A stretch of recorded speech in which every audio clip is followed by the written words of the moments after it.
Hello and welcome. Ukraine is currently receiving and has already received a lot of different main battle tanks for its fight against the Russian invasion. In this video, I'm going to introduce you to the 5 most important main battle tanks that Ukraine is receiving right now.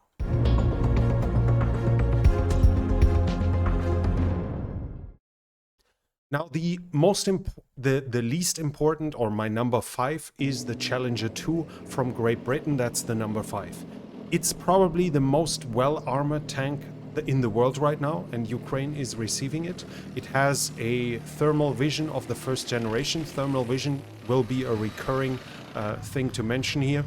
It is really important because it helps the tank crew to identify targets both at day and at night very easily, and thus allows for the crew to fire the first shot, and who usually fires first is usually hitting first, and who is hitting first usually wins the battle. So the thermal vision is really important. While the Challenger II has a first generation thermal vision, it might not be as good as some Russian thermal visions, but the majority of the Russian tanks right now doesn't have thermal vision. So in this regard, it's still a fairly good bonus for the Challenger II to have thermal vision. Its firepower is fairly good, is quite good against fortifications, against enemy positions, against infantry. Its HESH rounds, high explosive squash head rounds, can work against buildings, but also against lightly armored targets. They are fairly effective against this, and while its firepower with AP FSDS, so with basically darts that are being shot at other tanks, is less good than some of the other tanks in this ratio, probably 10 to 15% less. The strength of the penetration strength of its AP FSDS should still be enough to even have a decent chance against the most modern Russian tanks currently on the battlefield, let alone from older ones. These were the advantages, but the Challenger II has a couple of disadvantages as well. It's a very heavy tank. In its fully up armored version, it's actually the most heavy tank in the Western world right now. This will make its tactical mobility more difficult. There will be some bridges that a tank needs to cross to reach the front line or to go into the flank of an opponent or something like this, that simply won't take the up to 70 tons of a Challenger II. It also means that if the tank breaks down, to tow it, to get it to safety, it's not that easy. You can't simply take a T-72 of another unit, hook it up and tow it. The T-72 might not be able to tow a tank that's almost twice as heavy as its own weight. So you need special tanks that are specifically made to carry and to get a tank this weight into safety. The same for repairs. If it needs to be lifted, if the turret needs to be lifted, it needs heavier equipment than the Ukrainians have in the majority, for the majority of their tanks. Also, and one of the most decisive disadvantages is that the amount of tanks that can be delivered by Great Britain is fairly limited. Britain has promised 14 Challenger IIs. They are supposed to be delivered this month, so in March. And at the time of recording, it's 24 hours ago, that the British government said they're going to give 14 additional tanks. Now, I made the calculation that theoretically 154 would be available, but that would assume that the British are willing to give up every single tank that is in storage right now, and that they would hand over every single tank that, according to their current planning for the future of the army, will be taken out of commission in some future time. This is highly unlikely, obviously, so the realistic amount that could be given to Ukraine is maybe 1 or 2 more lots of 14 in total, so in total maybe 56. That would be more likely all that can be delivered. This is obviously, even if the tank is good, which it is, this is a big problem for the tank and big problem for Ukraine. Even if Ukraine receives the 56 Challenger IIs, those will not be the amount of tanks that can turn the tide into their favor. When we come to the overall conclusion, we can say the Challenger II is a really good tank, but the amount that can be delivered to Ukraine are far too little to really make a difference. My number 4 is the Leopard II. Leopard II has a good mobility, not as good as some other tanks on that list, but still fairly good. It's mobile, it can flank, it can retreat, it has a good reverse gear. It also carries thermal vision of the first generation, so it has some advantages against older Russian tanks in this regard. Its firepower with the L7 105 rifled cannon is still fairly decent. It can work against lightly armored and against some modern tanks, it might have a small chance in frontal penetration, but while the firepower is less good than with other tanks, it's still fairly decent. In total, the delivery of roughly up to 200 is possible. In theory, the number might rise by another 100, maybe even 200, but that is increasingly unlikely. So overall, Ukraine can probably expect 200. The disadvantage is that its armor is really weak. Now, the frontal armor is 70 or 80 millimeters in steel, which means it is more or less enough to withstand an autocannon. Even some autocannons might be lucky and penetrate it frontally, but anything bigger than an autocannon will just go through it like a hot knife goes through butter. So the armor is barely to speak of. It is in existence, but that was more or less it. Its firepower frontally, while there might be some chances against a T90M, a T73BM, or a T80 BVM, it has to be lucky and hit the weak points. Generally, it will have a really hard time penetrating them from the front, even though it can easily destroy them from the side. This is obviously a problem if it is facing up against those modern Russian tanks, but the majority of the fighting is not tanks versus tanks, so the Leopard II should still do more or less its job. Its fire control is decent. It has more or less the fire control of the Leopard II A4, but the problem is the automatic following mode is not installed in the Leopard 1A5. So unless it receives a new fire control, this means that only really experienced crews will be able to hit on the move. While it has a stabilized gun, the fire control does not aid with all of this. So you have to have a lot of experience to be able to hit on the move, and the Ukrainians will likely not have that. So in reality, they will mostly have to stop to shoot, and they have to stop in a weakly armored tank. That is a huge disadvantage for them. Even though the tank is far from being crap, it's still a big, massive problem. So when we come to the conclusion, the tank will be of importance, simply because it, according to the numbers that are expected to be delivered right now, it's going to equip at least 5 tank battalions of the Ukrainians, maybe even more. While the tank is not superior to anything, or while it's not an amazing tank, its sheer numbers will be of some influence, but we have to say its numbers are still limited, and they will not be enough to decide the war for Ukraine by themselves. Let's come to my number 3, and that's the Leopard II. The Leopard II has a really good firepower. In the L55, there are some data that it has the highest penetration of all Western MBTs. Regardless, they are getting L44s in their Leopard II A4s as well. Still, even the L44, the older 120 smoothbore cannons, are still having a great firepower. So great firepower. Its fire control system is modern and capable, especially in the newer versions which are also going to go into Ukraine. So fire control is also good. It also has thermal visions, which is important, as already said. And the wedge-shaped armor of the turret that every Leopard II, including the version A5, has, is close to being impenetrable for AP FSDS by Russian tanks, at least if they hit in the right positions. Now, obviously, invulnerable, undestroyable, unsinkable is always until it still gets destroyed, until it still sinks. We all have heard that so much. So, of course, the tank will still be able to be killed from the front, and there are some weak points around the gun, for instance, but generally it has a high chance of surviving a hit into its turret, even from very strong Russian AP-FSDS, even though modern Russian anti-tank guided missiles will probably still destroy it with a hit against the turret. And that was speaking about the turret only. The hull is weaker armored, but the high mobility of the tank, which is the next bonus, will allow the Ukrainians, if they are trained properly, to basically just peek over a hill, shoot, and just expose the turret, which is well armored, and then retreat. That will allow the Ukrainians to use the tank in the full usage of the strength of its abilities, and thus allow them to use it really effectively. And also, while the tank is a complicated machine, it was designed to be easily maintained, mostly by conscripts. For instance, you can take out the engine and the transmission. It is one block. With a crane, you can take it out and replace it with another set just by hooking up some pipes and some cables. experienced crews, experienced maintenance crews supposedly did this in 20 minutes. So even if we assume the Ukrainians will take an hour for this, this means after just 1 hour the whole transmission and engine is replaced, and the one that is taken out can be put on a train and shipped to Germany for repairs and maintenance, and the tank go back into combat. That's obviously a massive advantage for the Leopard 2. It has disadvantages too.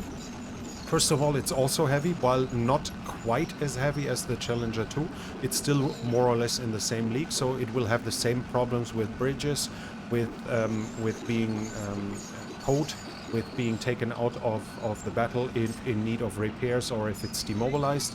And repairs will also be troublesome because the cranes need to be of the strength that Ukraine might not have everywhere available, as their tanks are generally lighter. The more bigger issue though is that the amount of tanks that can be delivered is relatively limited. Realistically, we will probably not see much more than 200 Leopard 2s, at least until German government decides to fill the order books of Krauss Maffei Wegmann, the producer KMW. They supposedly can build quite a number, but right now the production lines are almost not moving at all, so it would take months until the production moves up, and right now the German government hasn't changed anything. So while the tank might be really good and might be really helpful, the numbers are relatively limited, as right now it's not in massive production, and thus every tank that has to be given to Ukraine will not come from the production line, but from existing stocks which are limited and will not be completely emptied. In total, to summarize it, we have one of the best tanks in the world, especially the Leopard 2A6 and better versions. Its frontal turret armor is close to being impenetrable, but obviously there will be some weak points. In itself will be able to decide battles, but realistically we have to say, while it might be able to decide battles, it will probably not be enough to decide the war in itself, simply by the lack of numbers. Now we come to my number 2, and that is the T-72. Now, some of you might be surprised why I judge it this high, but first of all, let's go to the advantages. It's easy to maintain. Not generally. Supposedly, changing the engine takes like 70 man-hours compared to 1 hour with the German one, but the big difference is the Ukrainians already know how to do it, because they have hundreds of T-72s in their armed forces. They were using them for decades. They will have people who know how to handle it. They will have spare parts. They have the necessary gear, the necessary tools. Basically, they know how to handle it. The ammunition is also not going to be a big problem, at least until Ukraine is running out of tank ammo in general, because the 125 smoothbore gun of the T-72 is more or less the same gun of the T-64 and the T-80 and the T-90. Obviously, T-80 and T-90 might have more modern versions that can shoot shells that the regular T-72 cannot, but the lower grade ammunition can be interchanged between the different tanks, so the T-72s that are given to Ukraine can basically use the ammo that the same unit is using for its T-64s. That's obviously a huge advantage when it comes to logistics. Also, another advantage is that it fits the doctrine and the experiences of Ukraine, because in its general handling and its general abilities, it's more or less the same as the T-64. Obviously, the tanks are significantly different, but when it comes to general layout, to general abilities, to general mobility, firepower, etc., they can easily be compared. So Ukraine basically knows what to do with those tanks, and that's a big advantage. Its disadvantage is obviously, one of them is the slow reverse gear. I think the speed is 4.31 kilometers per hour, so basically it's fast enough to park the tank in reverse, but if you're in trouble in battle, your only chance is basically to turn around. If you still have some of those, you can throw some smoke grenades to cover your retreat, but then you have to turn around, fully expose your side, expose your rear, and then drive forward, but with the enemy to your back, exposing all the weak parts of your tank to even have a chance of getting out. That allows hit and run. Basically is impossible with that, at least without big risks, while that is possible with the Western tanks that they are getting. Some of those tanks also are very old versions. Now I'm taking T-72, I'm taking basically every version that is somewhat available. I'm talking about T-72, T-72A, T-72B. I'm talking about T-72M, M1, M1R. I'm talking about PT-91 Tvari. That's the Polish version. We can also summarize the M84 that, for instance, Croatia is still having, which is a Yugoslav version of the T-72 and should be more or less compatible. Those are not delivered yet, but those might still come. But the difference in quality, the difference in fire control, and difference in add-on armor is massive between that. Some don't have thermals, others have fairly good thermals that might even be better than some of the older Western tanks. But it's a wild mix of it, and some of the versions are fairly limited in their capability. And also we come into a point that the amount of tanks that can be delivered is limited. Now, there are still T-72s and its version in Europe. I already talked about the Croatian M84. The Poles still have a lot of PT-91 Twardies still in reserve, still in use that they could give up, but they would have to replace them as they can't give up their own defense. Croatia will not hand over its tanks, at least not until they get other tanks to replace those. So in total, nobody in Western Europe, nobody on the side of Ukraine's allies is producing T-72. Every T-72 that is given to them, it's the same with the Leopard 1s. The number can be squeezed out a little. Maybe some bribes, maybe some big offers will open up a new source in some third country that is not on the list right now to deliver another 100, but in the end the number will be limited, and a lot of them that were available are already in Ukraine. So realistically we're talking maybe about another 200 to 300, but at some point even that number will end. If we come to the conclusion, we can say we have a tank here that the Ukrainians can themselves maintain, repair. They can train their forces on it because they are experienced with the model. They can use it. They already received hundreds of them, which is also a big advantage. So they already got the tanks to use. But in general, they are meaning a massive difference to Ukraine. We are talking about several hundred already delivered. Whether the counteroffensives for Kherson or the Balaklia offensive in the in Kharkiv Oblast would have been possible without those tanks can definitely be disputed. So those tanks were already making a difference, but in total, the number that can come is kind of limited. And that leads us to the number one in my conclusions, and especially my European viewers will be kind of surprised to hear Germans say that, but my number one is the M1 Abrams.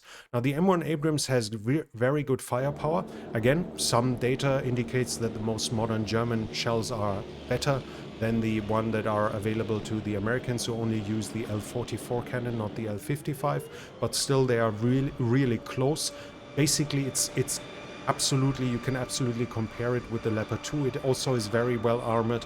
It has a very good fire control system. Its mobility is really high. The differences between the two are fairly small in general, but the big difference while we see the M1 Abrams at number one and not the Leopard II is that it is the only Western tank that is still being produced in something of a big scale production, at least something resembling big scale production. Also, the Americans still have thousands of those tanks in reserve. Now, right now they are refusing to hand them over. Some of those might have classified armor elements. Some of them might have to stay in reserve in case of the US entering a big war against a near-peer power. Anything like this, the reasons are there, but unlike other tanks, there are actually several thousand in different versions still available that could be handed over if the political will, if the decision was made to do that. There are also calculations that if the US is willing to pay its clients that have ordered the tanks like fees for not delivering them, they could already deliver 200 M1 Abrams this year to Ukraine. Right now, the 31 promised are supposed to reach Ukraine at the end of the year or maybe even in 2024. But if the US was making the political decision to hand them over to Ukraine, they could already hand over 200 this year. In 2024, probably 300, and in 2025 on, we might have a production rate of 400 tanks a year that could be given to Ukraine. That means while the disadvantages are at a high weight, the same as with Leopard and with Challenger 2, and that they are not in Ukraine and not in Ukraine probably for another year, and that right now the other big disadvantage is that the US is still refusing to open up its depot. If we compare it, or if we come to the conclusion, we can say it surely is comparable with the Leopard II, and you will not be surprised. As a German, I would generally probably say the Leopard II is better than the Abrams, but they are so close together that the crew will make the difference, not necessarily the technology.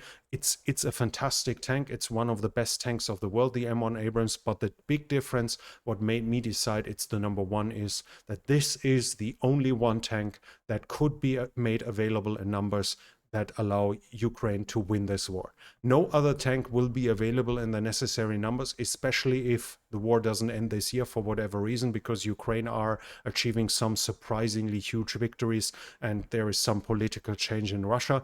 Right now, I would not expect this war to end in 23 unless Ukraine is capitulating or the Russian government is falling, because Putin intends to win this war and is optimistic that he'll be able to win this war.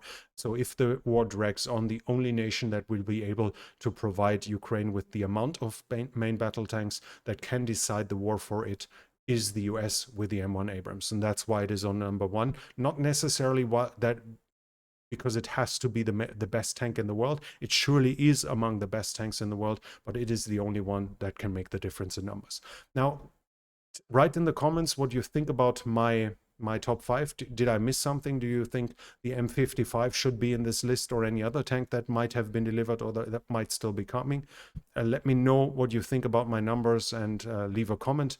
If you like this video, hit the thumbs up button, and if you're new here, subscribe to the channel. Click the bell icon. I'm doing situation reports on the developments in Ukraine 3 times a week, apart from videos like this. So if you don't want to miss anything, don't forget to hit the bell icon as well. This channel is only possible because of the support from viewers like you. So if you like what I do, please consider helping the channel with the means in the description. And thank you very much to everyone already supporting the channel. Thank you very much. You really help out. That's it from me for now. Thank you for watching, and I'll be back.